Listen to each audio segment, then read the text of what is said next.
Hospitals are factories of delirium.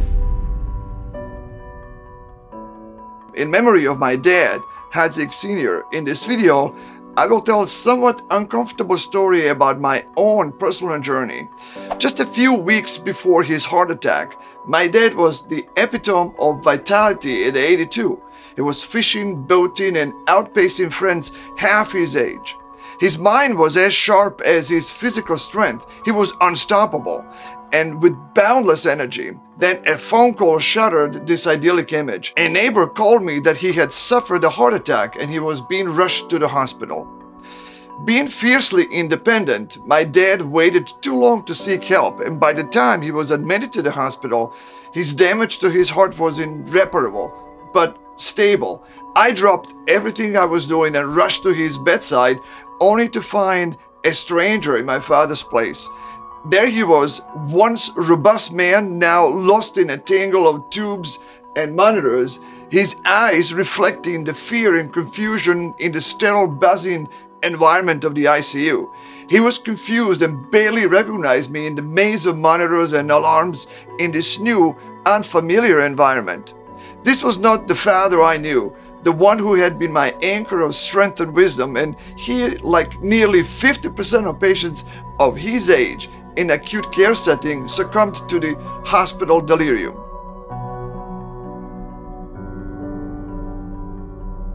Bickel and colleagues reported that the risk of postoperative long-term cognitive decline and dementia is 15 times greater in patients who had postoperative delirium. And yet, most hospitals do not have strategies in place to identify patients at risk and implement prevention and treatment measures. And before I continue this uncomfortable story and what I did with my dad, I must say that his personal story is a call to action.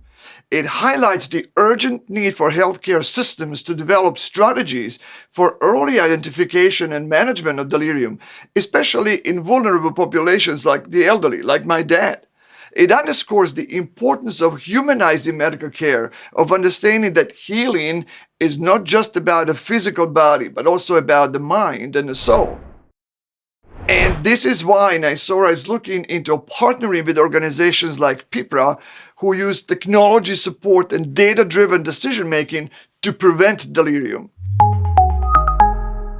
Getting back to the story, I had to make a tough choice to leave him in the medical safety and psychological perils of the ICU and losing him to delirium, or to take a slight risk of taking him home now when the recovery did not depend on the potent medications or medical interventions, but on the rehabilitation.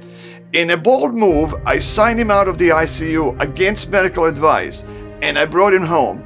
It was not a comfortable decision, but I transformed his habitat back to his familiar space at his home into a makeshift ICU complete with a visiting nurse.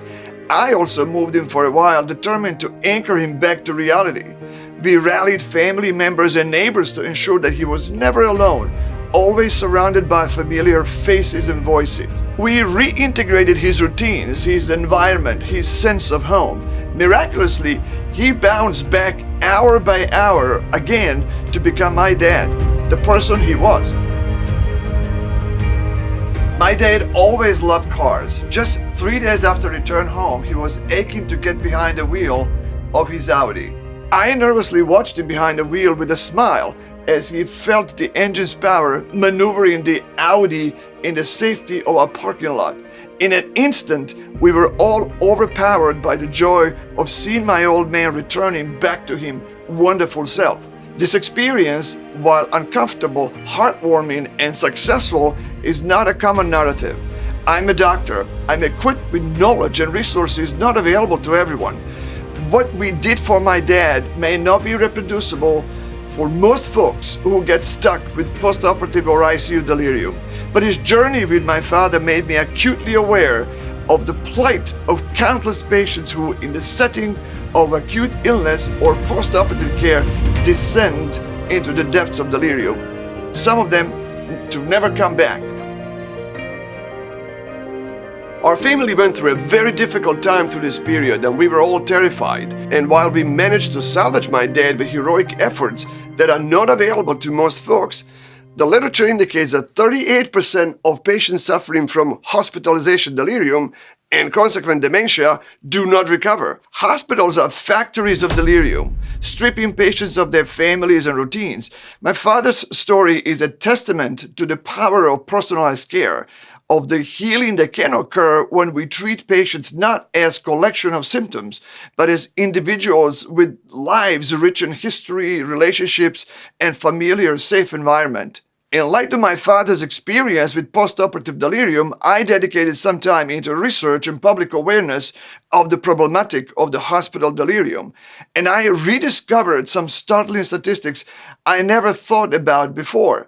More than 20% of patients over the age 60 experience postoperative delirium following surgery. This condition manifests as disorientation, memory loss, speech difficulties, and behavioral changes which set them back for weeks, months, or forever. And yet, delirium is often preventable, especially with non-pharmacological interventions for those patients identified to be at risk.